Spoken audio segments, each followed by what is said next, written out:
Salve, salve galera, vamos lá, dando continuidade ao nosso curso de Direito Penal, beleza? Um rápido pré-história, vamos dizer assim, da nossa última aula.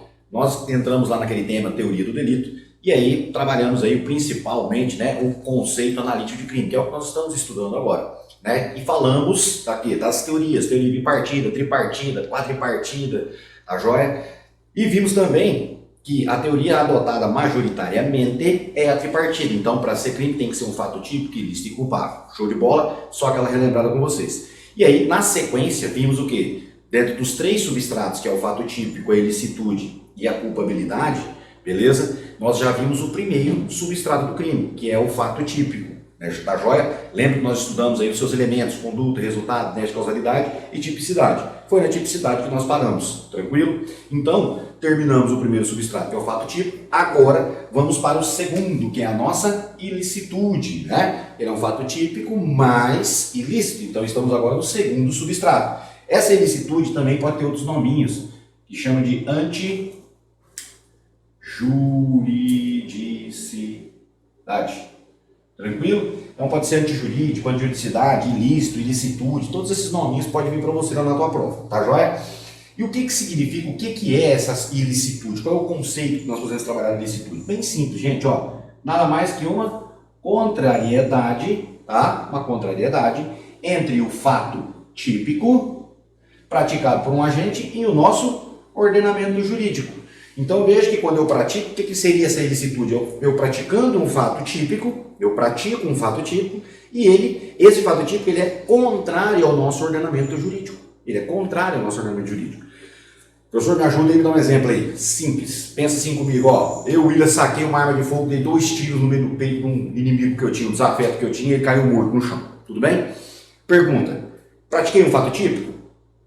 Só joga lá, joga no nosso quadrinho lá, ó. Pratiquei um fato típico? Vamos ver. Teve uma conduta? Teve. 2 disparos? Teve um resultado? Teve. Foi a morte. Teve nexo de causalidade? Sim, porque é o vínculo, nexo de causalidade, né? É o vínculo entre a conduta e o resultado. Ou seja, aquele resultado somente ocorreu. Aliás, ele ocorreu em decorrência dos meus tiros, então teve nexo de causalidade.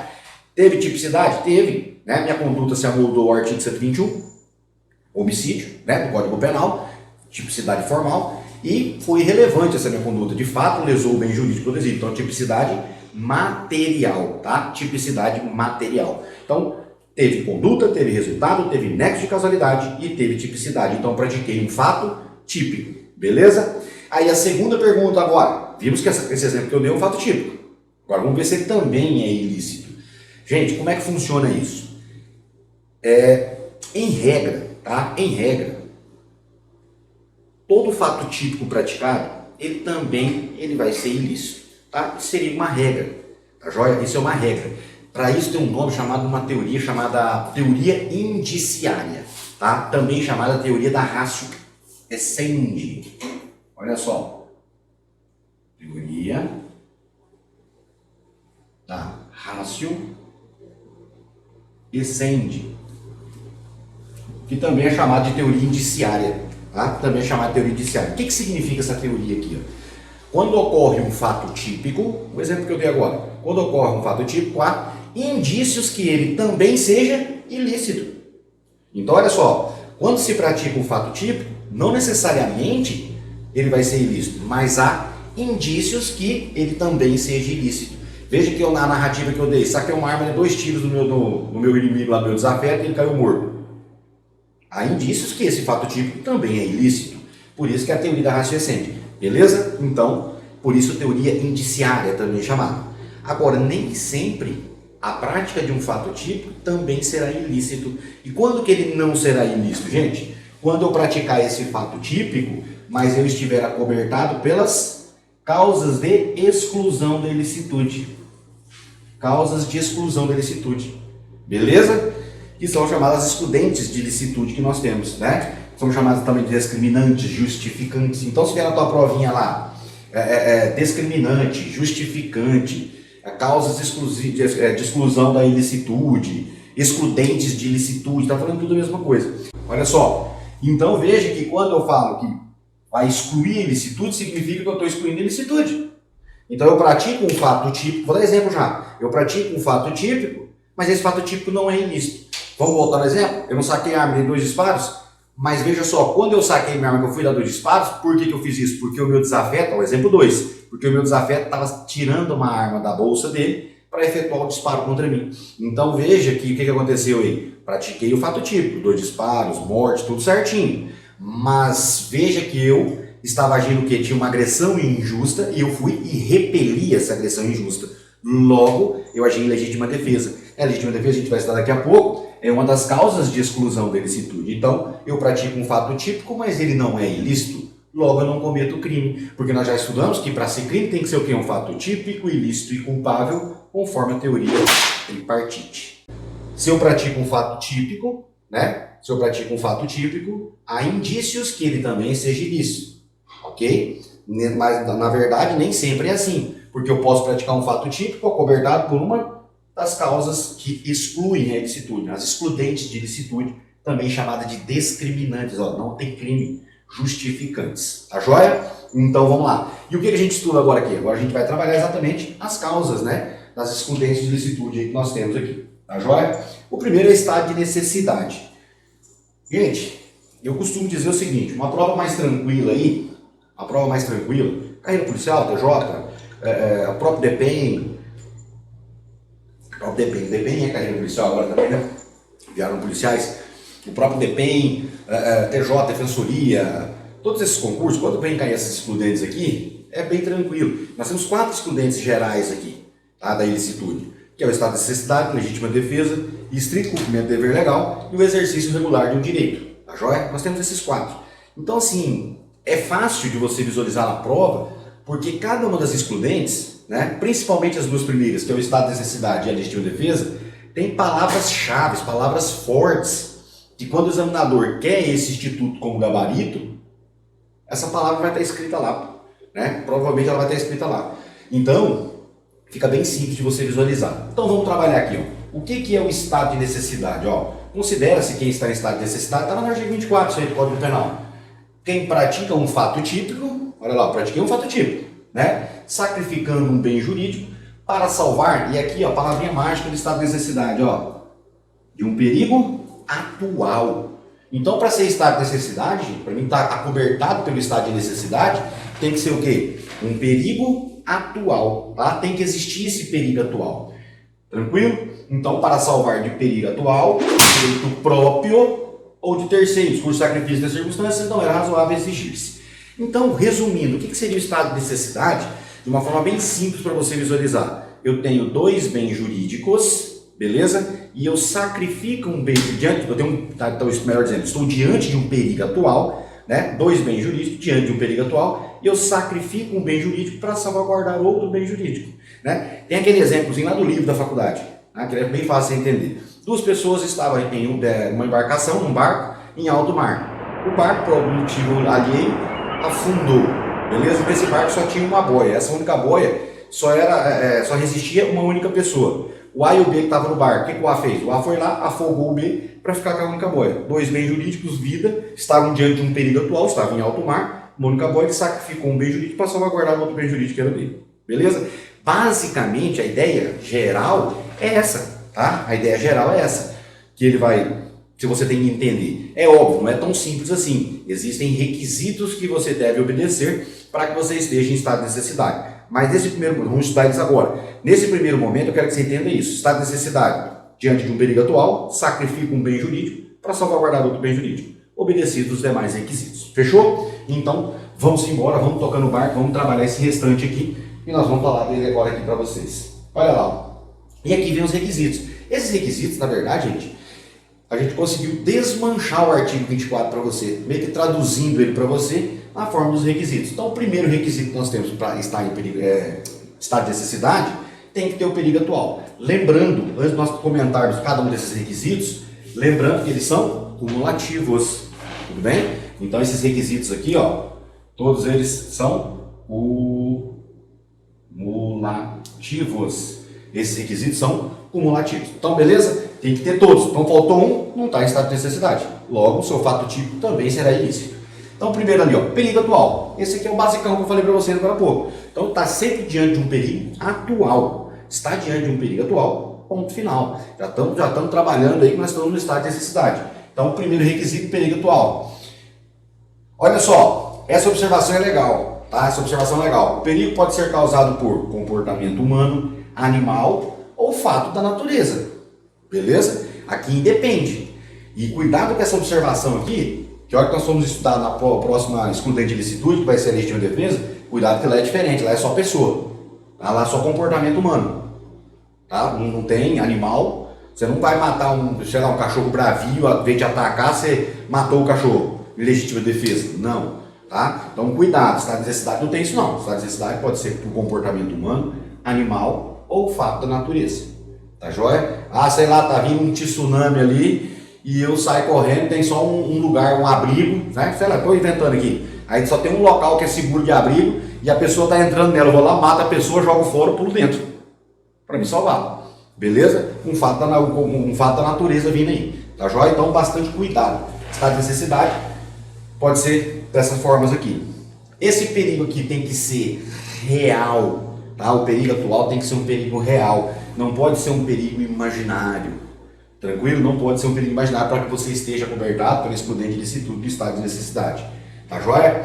Segundo requisito, falamos do perigo, tá? Do perigo. Agora, segundo, que a situação aí, ó, não pode ter sido causada voluntariamente pelo agente. Então, esse perigo, né, que foi causado, ele não pode ter sido causado de forma voluntária pelo agente. O que significa esse voluntário? De forma dolosa.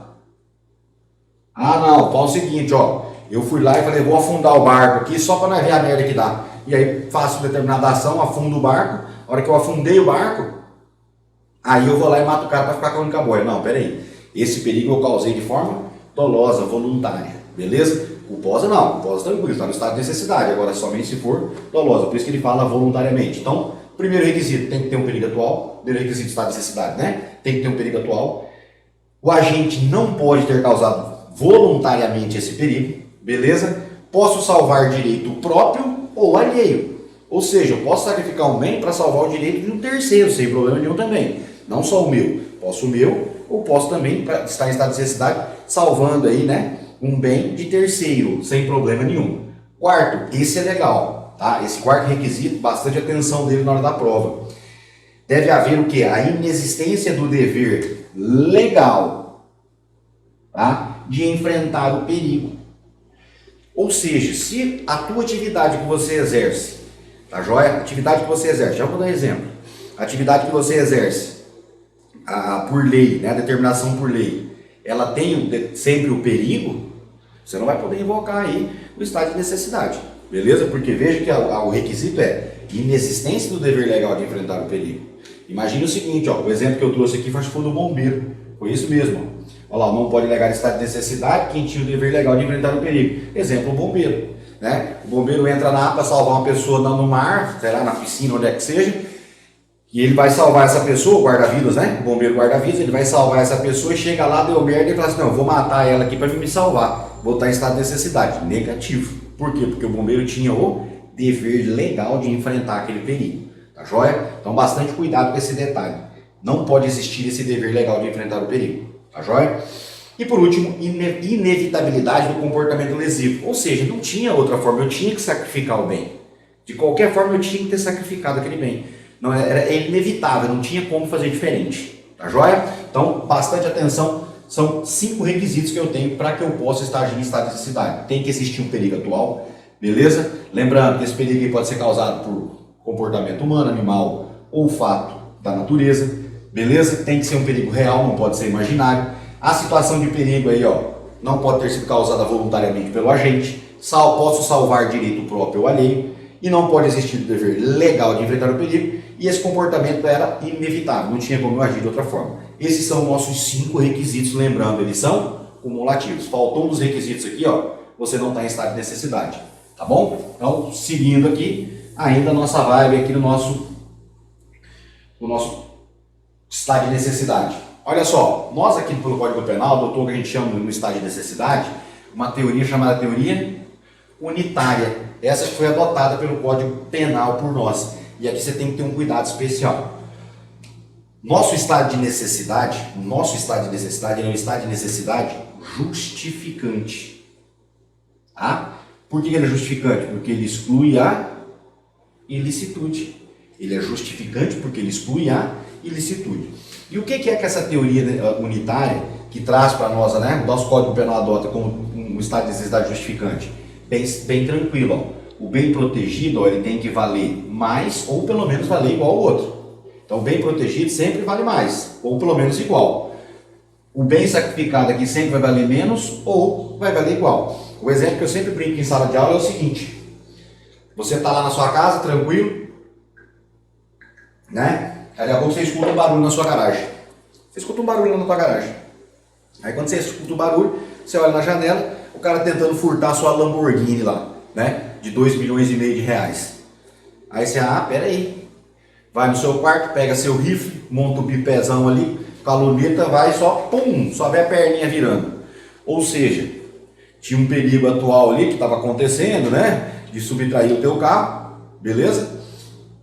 Você sacrificou um bem jurídico para salvaguardar o teu bem jurídico. Você agiu em estado de necessidade? Não, tá? Claro que não. Porque o bem sacrificado foi qual? Vida. E o bem protegido foi qual? Patrimônio. É óbvio que o patrimônio não vale mais que a vida. Beleza? Não sei, depende, né? Não depende de nada não. A vida sempre vai valer mais que um patrimônio. Então veja que nesse caso, esse exemplo que eu dei foi feito o inverso. O bem sacrificado valia mais e o bem protegido valia menos. Por isso você não estaria agindo em estado de necessidade. Tudo bem? Tranquilo? Então, bastante atenção aqui nesse aspecto. E por que eu estou chamando a atenção nesse aspecto aqui, da nosso estado, pela teoria unitária, nosso estado de necessidade ser justificante? Uma é essa questão do peso dos bens, né? Seja o protegido, seja o sacrificado. Mas já vem na provinha trocar, tem uma outra teoria que ele traz para nós também o chamado estado de necessidade exculpante. Tá? Não justificante, ele traz lá o exculpante. É assim, ó. Ele traz lá para nós o estado, é uma outra teoria, estado de necessidade exculpante. Beleza? Estado de necessidade exculpante. Existe essa outra teoria que fala do estado de necessidade exculpante. Nosso é o justificante, ó. Nosso é adotado. Por quê? Porque ele exclui a ilicitude. Esse exculpante aqui exclui culpabilidade, que é o terceiro substrato do crime, que a gente vai estudar ainda. Tranquilo? Então o estado de necessidade aqui é o exculpante que exclui culpabilidade. O nosso, que nós adotamos por meio da teoria unitária, ó, teoria unitária adotada pelo Código Penal, ó. O nosso estado de necessidade não é exculpante, ele é justificante. Logo, se ele é justificante, ele exclui ilicitude e não a culpabilidade.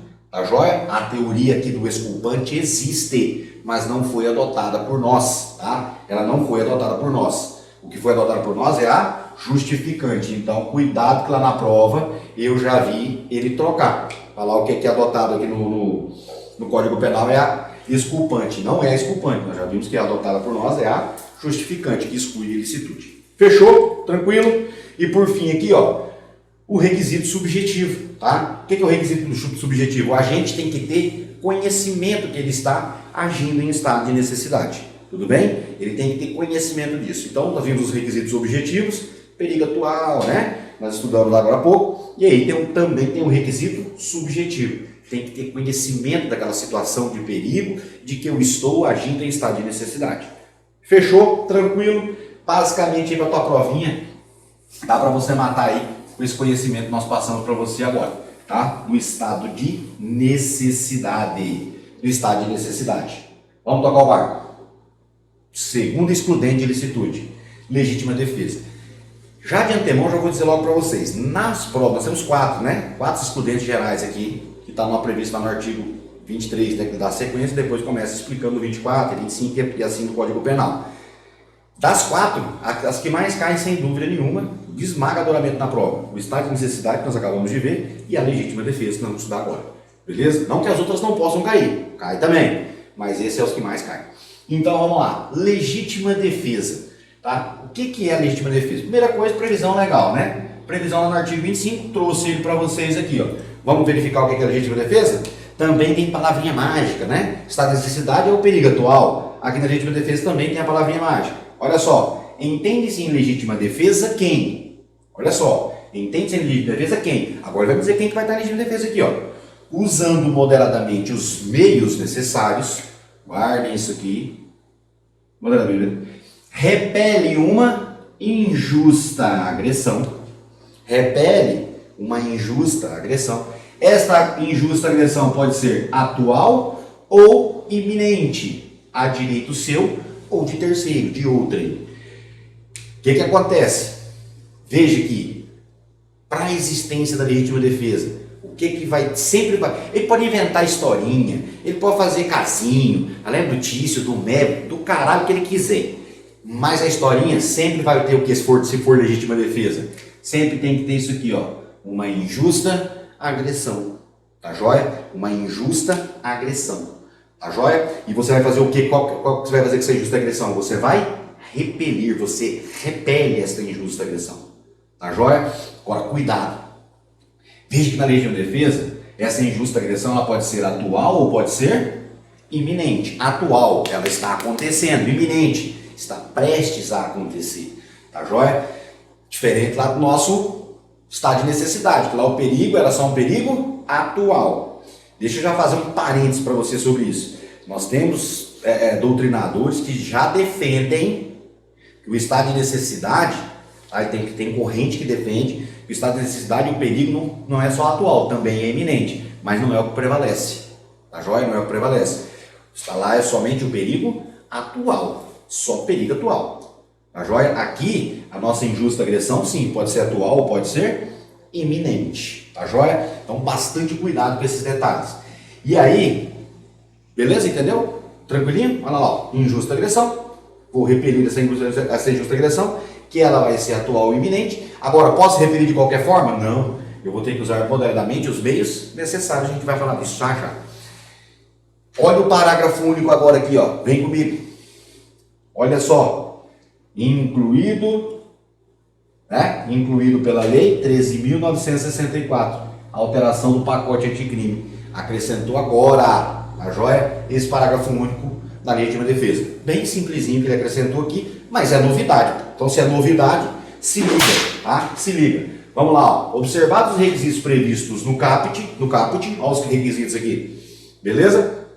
No caput deste artigo, considera-se também, quais são os requisitos mesmo? Injusta agressão, atual, iminente, utilização do meio moderado dos meios necessários, pedir pororó. Então pronto, tá aqui ó, os requisitos previstos no caput. Considera-se também em legítima defesa o agente de segurança pública, então seja aqueles agentes que compõem a segurança pública, as polícias, beleza? Que repele agressão ou risco de agressão à vítima mantida refém durante a prática de crimes. Gente, para quem é que fez isso aí? Para quem que é isso aí? Lembra agora? Todo mundo sabe do filme 174, do ônibus 174. Né? Que o cara ficou com reféns dentro daquele ônibus um monte de tempo lá e no final deu uma merda da porra. Mas não precisamos voltar lá no 174, lá em 1900 e bolinha. Teve um agora, recentemente, no Rio de Janeiro, ano passado. O cara tava no ônibus, ameaçando até a fogo dentro do ônibus, com refém lá. E aí, qual foi o desfecho daquela ocorrência? Né?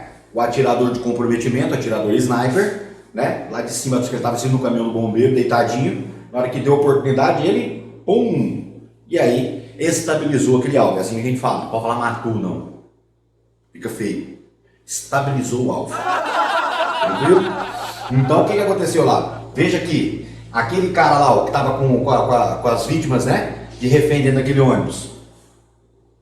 E aí o atirador, vamos ver se esse atirador estava em legítima defesa. Olha lá, observando os requisitos, ele deu um disparo certinho, considera-se também legítima defesa. Olha lá, o agente de segurança pública, ele era da polícia, que repeliu uma agressão ou risco de agressão. Tinha risco de agressão lá, não tinha? Tinha. E as vítimas lá estavam mantidas de refém durante a prática de crimes? Sim. Então, perfeito, o atirador aqui agora, ó, né, bem voltado para ele, para grupo tático de intervenção que vai entrar, porque tem que ser mantido de refém, né? Por exemplo, nós, só para você entender também aqui, ó, por exemplo, essa questão de ocorrências com refém, aqui no meu estado, em Rio Rondônia, a gente tem uma diferenciação entre a Polícia Militar, né, a unidade do BOP da Polícia Militar, onde eu pertenci lá durante 10 anos, e a da Polícia Civil, que é onde eu estou hoje, né? Onde eu estou hoje, que eu sou o coordenador da nossa grupo de operações especiais da Polícia Civil. Então, o que acontece? Se o refém for localizado, BOP.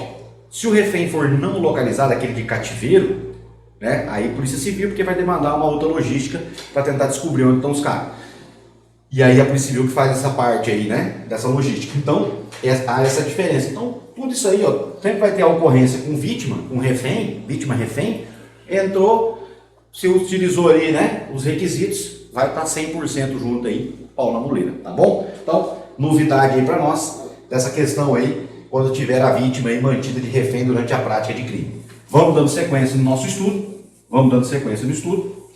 para a gente não perder tempo. Olha só, vamos para os requisitos, ó. Do mesmo jeito que nós fizemos no estado de necessidade, agora vamos fazer aqui na nossa legítima defesa. Olha lá, ó, primeiro requisito, lembrando, tudo cumulativo, né, gente? Agressão injusta, é o carro-chefe aí, né? Se não tiver essa agressão injusta, essa injusta agressão, como você preferir aí, não tem legítima defesa. Então, pelo amor de Deus, me ajude. Lá na questão tem que ter alguma coisa falando de, tem que ter uma agressão injusta lá, pô. Cuidado só com o CESP. O CESP às vezes não coloca de forma expressa para você. Agressão injusta. Mas na historinha que você está lendo ali, você está vendo que aquilo é uma agressão injusta. Não, o cara está deitado na praia, chegou o outro do nada cobrindo ele de bicudo. Precisa te falar que é uma agressão injusta essa? Beleza? Então, primeira coisa, agressão injusta. Conduta humana que ataca ou coloca em perigo bens jurídicos de alguém. Aqui na legítima defesa, gente, cuidado, somente comportamento humano, conduta humana. Tá joia? Não, nada de animal aqui. Então você nunca vai agir em legítima defesa contra um animal. Já vou dar uma questãozinha boa de prova aí. Então a primeira, agressão injusta. Essa agressão pode ser atual ou iminente, está acontecendo ou prestes a acontecer. Aquela teoria que eu vejo muitos juristas aí falando, beleza, respeito a opinião deles. Mas tem jurista falando o seguinte, que para o policial efetuar um disparo, né, contra lá o perpetrador, lá o bandido, como você preferir chamar aí, o cidadão infrator, se você for, né? Tem que esperar ele atirar primeiro. Que conversa é essa? Isso não existe, tá? Isso não existe. Porque se o cara tá para me confrontar com uma arma de fogo, pode até ser que não tá atirando em mim ainda, ok, não vai ser atual. Mas tá na iminência de acontecer ou não tá? Tá. Então a mãe dele chora, primeiro caminho fácil. Tá joia? Então, atual ou iminente. Olha lá, ó. Se a agressão for passada, configura vingança. O cara me deu um tapão na cara lá, um burro, me bateu, e eu fui embora para casa, peguei uma arma, encontrei ele depois e matei ele. Legítima defesa? Não. Aí a agressão foi passada. Nesse caso foi vingança, então não estaria em legítima defesa. Tá? Se for futuro incerto, é mera suposição. Eu acho que ele vai me matar, eu vou matar ele primeiro. Não. Tá? Tem que ser ali, ó, tá? A agressão ele tem que estar atual ou na iminência de acontecer. Não pode ser nem passado e nem futuro. Tá joia? Esse aqui é o que dá pano pra manga pra galera. Uso moderado dos meios necessários. Né? Veja que eu não posso, vou repelir essa agressão injusta, atual e iminente, beleza. Mas não pode ser do jeito que eu quiser também, né? Vou arregaçar tudo, não. Eu tenho que usar o quê? Um uso moderado dos meios necessários. O que seria um uso moderado aqui? Né? O que o legislador quis dizer com esse uso moderado? Por exemplo, se eu efetuar 8 disparos contra uma pessoa, fiz um uso moderado ou estou agindo em excesso agora? Depende, tá? Depende. Porque o que acontece? Às vezes eu estou disparando ali, acertei um tiro no braço, 2, 3 no braço, a pessoa continua vindo, né? Pegou um na perna, ela continua vindo. Então, ou seja, se a agressão permanece, eu estou tentando repelir do mesmo jeito. Então, o uso moderado, por exemplo, não é na quantidade de tiros. Quer ver um exemplo agora? 2 tiros dá 8 e às vezes não pode não ser excesso. Né? Posso estar com uso moderado, sim. 2, por exemplo, pode ser que dê excesso. Imagina lá. Tá na troca de tiro lá, acertou, pum, primeiro tiro você acertou, puf, a pessoa caiu, chegou lá e estava ainda agonizando bem vivo, aí você vem dar o segundo, tuf. Veja que esse segundo tiro não tinha mais agressão injusta, logo seria excesso, não é um uso moderado aí. Tranquilo? Então o uso moderado, você vai determinar onde? É se tem ou não ainda a injusta agressão. Quando tiver tendo a injusta agressão, você está podendo repeli-la, tudo bem? Mas veja que não pode ser de qualquer forma, o uso tem que ser moderado, mas dos meios necessários. E o que significa esse meio necessário? Gente, bem fácil. Tá? O meio necessário, cuidado, é o que eu disponho no momento. Professor, então você tinha à sua disposição naquele momento um fuzil. É de fuzil que vai. Era o que eu tinha. Tá joia? É assim que funciona. Mas a doutrina diz o seguinte, se você dispõe de mais um meio para repelir a injusta agressão, você utiliza primeiro o meio menos lesivo. Se não cessar a agressão, aí sim você vai para o mais lesivo. Essa é a ideia que a doutrina faz, é assim que vem na provinha para nós aí. Então olha só, qual é o meio necessário para repelir essa agressão injusta? É o que eu disponho no momento. Tá? Se era uma pistola, se era um fuzil, não interessa. Tá? É o meio que eu disponho naquele momento. Tá joia? E se eu dispor de mais de um meio, nesse caso, utiliza-se primeiro o meio menos lesivo para repelir. Repeliu, fechou. Agora, se não conseguiu repelir, aí você vai para o mais lesivo. Belezinha? Então, bem tranquilo. Isso significa o uso moderado dos meios necessários. E eu vou proteger direito próprio de terceiro. Posso ter legítima defesa própria ou legítima defesa de terceiro, sem problema nenhum. Tá joia? Bem fácil. E o requisito subjetivo, como sempre, tem que ter conhecimento. Tá? Tem que ter conhecimento de que está agindo em legítima defesa. Caso contrário, tá fora. Olha a questãozinha de prova bacana aí, ó. Questãozinha de prova bacana. O A e o B, um queria matar o outro, mas um não sabia da intenção do outro. E os dois ao mesmo tempo, isso é questão de prova, tá, gente? E os não vai acontecer na prática, mas questão de prova cai, na prova cai. O A e o B, um queria matar o outro, só que um não sabia da intenção do outro. E os dois ao mesmo tempo dissimularam para se aproximar. Vamos tomar uma cerveja no bar junto? Vamos. Os dois foram. Os dois estavam armados. Nenhum sabia que o outro estava armado. Nem o A sabia que o B era o B do A. Beleza? Em determinado momento da conversa no bar, o B levanta e vai ao banheiro. Quando estava no banheiro, ele decidiu, falou, vou voltar na mesa e vou matar o A agora. O A que estava na mesa aguardando o B de volta, né, voltar do banheiro, já falou, a hora que o B voltar, eu vou matar ele agora. Sacou a arma da cintura e ficou embaixo da mesa, escondida a arma aqui. O povo não vê, né? Ele estava na mesa. Quando o B vem retornando, o B já vem com a arma na mão. E é mais rápido e consegue atirar primeiro no A. E o A cai morto no chão com a arma na mão.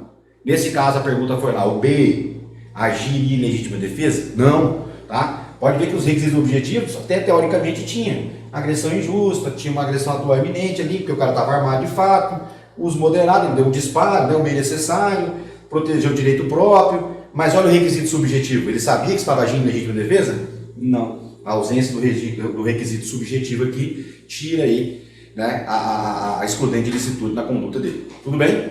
Fechou? Bem tranquilo aí? Então, belezinha. Aí a nossa legítima defesa. Antes de eu entrar no estrito cumprimento de dever legal com você agora, só deixa eu... Falei que tinha dar um bisu de uma questãozinha lá. Ó. Já caiu essas questões em prova.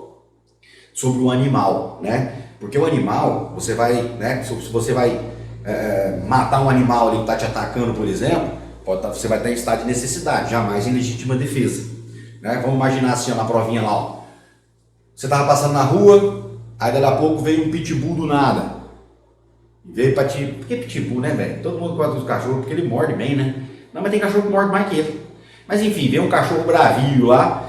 Né? Os bichinhos são tão bonzinhos, tem um pitbull bonzinho aí. E aí, eu sou suspeito de falar que eu sou maneca dela, entendeu? Todo cachorro eu gosto. E aí, o que acontece? Veio um animal, é um cachorro bravio, você sacou a arma e pum, atirou. Estado de necessidade. Beleza? Agora, você tá passando na rua. Aí o cara olha lá e fala assim, olha aquele filho da puta que tá passando agora, ele se fode, ó. O cara pega o cachorro dele e faz, pega. E o cachorro vem pegar, você mata o cachorro. Agora, legítima defesa. Veja que a conduta foi humana. O cachorro só foi um mero instrumento para a prática do crime. Fechou? Então, bastante cuidado com esses detalhezinhos aí. Dúvidas? Tranquilo? Vamos dar um dia lá, 5 minutinhos na volta da outra aula? Beleza.